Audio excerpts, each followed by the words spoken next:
My studio is getting a complete redo for the new year. I'll show you some time-lapse cleanup, we'll have some slow-motion set box crushing fun, and I'll show you the progress on this new display space for my favorite sets and MOCs, all right here on Boone Builds.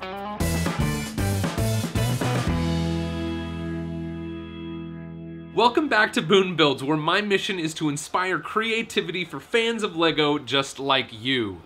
Boone Builds viewers have asked me many times if I'll do a studio tour, and I haven't done it yet because this place is a big mess, and there's just so much I want to do to make this space more useful. Now, I firmly believe that the creative process just comes with its fair share of mess and clutter. Between big projects, I'll often clean my workspace completely, but it usually looks more like this, with pieces of projects in different stages moving around my studio. About once a year, it just gets too overwhelming and I have to give the whole space a big cleanup. But this year, I don't want to just clean this space up, I want to redesign how many parts of this space function to improve how the studio supports my creative process for future projects.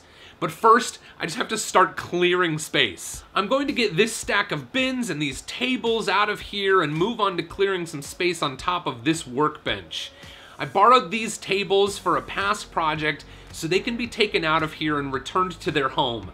I also got rid of the stack of bins that was here, and I spent some time cleaning up this area on the workbench, taking apart an old space MOC and removing the custom base plates. This is the first 8 square feet of surface I have cleared in my shop cleanup project. I'm feeling pretty good about this. I'm gonna try to keep this clear. We're gonna keep moving forward in the rest of this. Look at this, holy smokes. This is an area that is basically a big pile of unsorted Lego parts in what my friend Richard from Tricky Bricks would call jumble bags.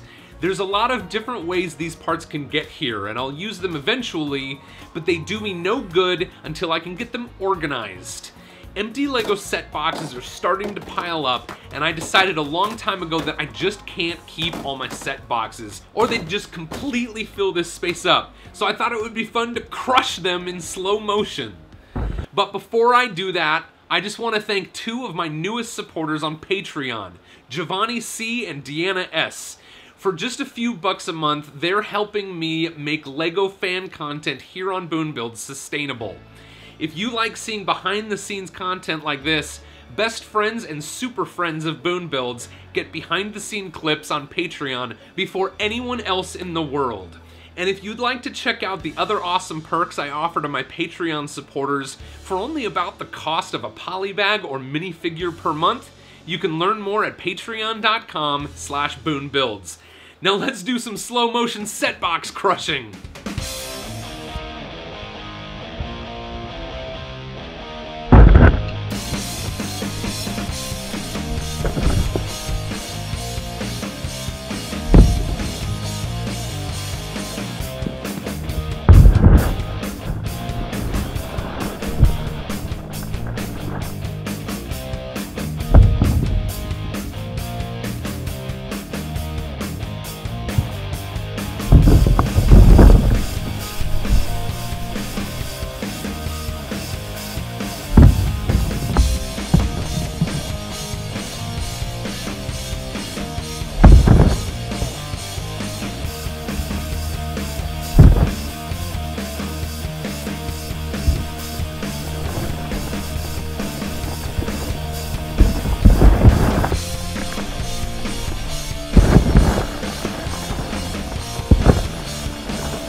next, I wanted to clear everything from this wall and turn it into a display area for my favorite sets and my own creations. I have to clear a bunch of stuff out of here like old posters and wood and cardboard from old projects.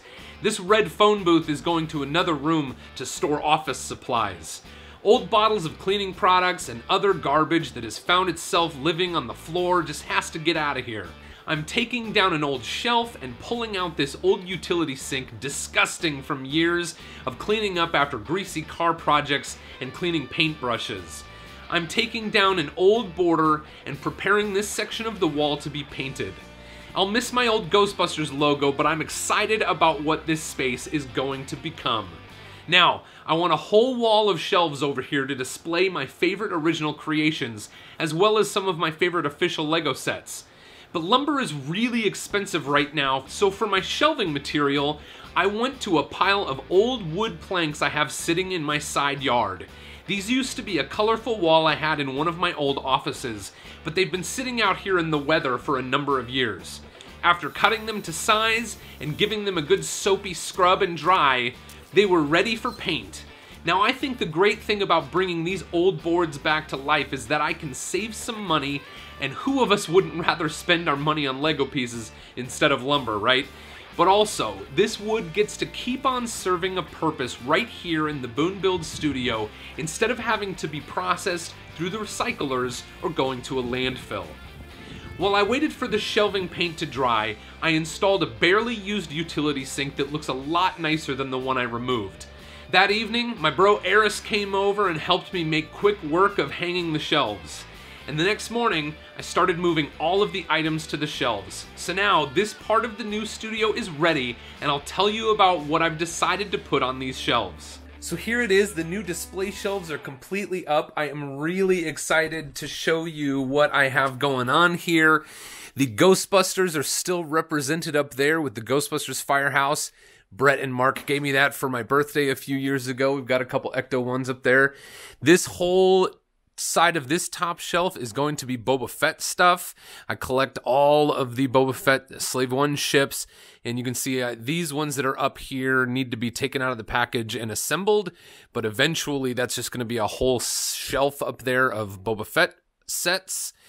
And then I've got two shelves dedicated to Batmobiles here, and you can see on this end I've got Batmobile MOCs that I've built, and then all of the others here are official Batman sets.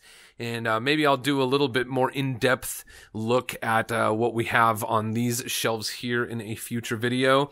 And then down here, these are just some of the MOCs that I just have not been able to bring myself to take apart. You know, I've got the anti-fire engine from the Bricklink ADP that I designed a couple of years ago. This actually is missing some pieces that I've robbed for other projects, so I need to work on that. This is an old spaceship that I built for Brick Rogers, but this year I turned it into Santa's spaceship, so that's kind of fun there. And then let's see, over here I've got some ray guns, the Magic School Bus, which of course is still gathering support on LEGO Ideas, so you can check that out there in the video description if you want to look at that.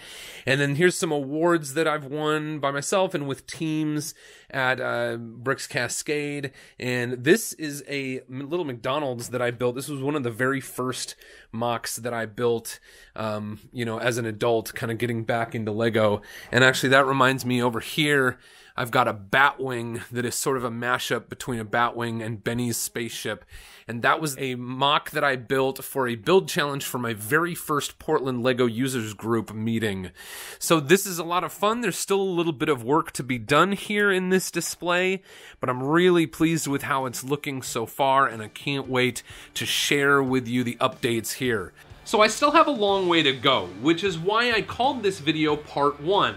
My next big task is going to be really whipping into shape my sorted brick storage. But that will have to come in Part 2 of my studio redo, and if you don't want to miss it, please subscribe to Boone Builds and hit that bell icon so you get notified when I publish new videos or live streams. I'm really excited about getting this space organized for a new year of content here on Boone Builds, and I can't thank you enough for coming along for the ride. Thanks for watching, and until next time, go build something amazing.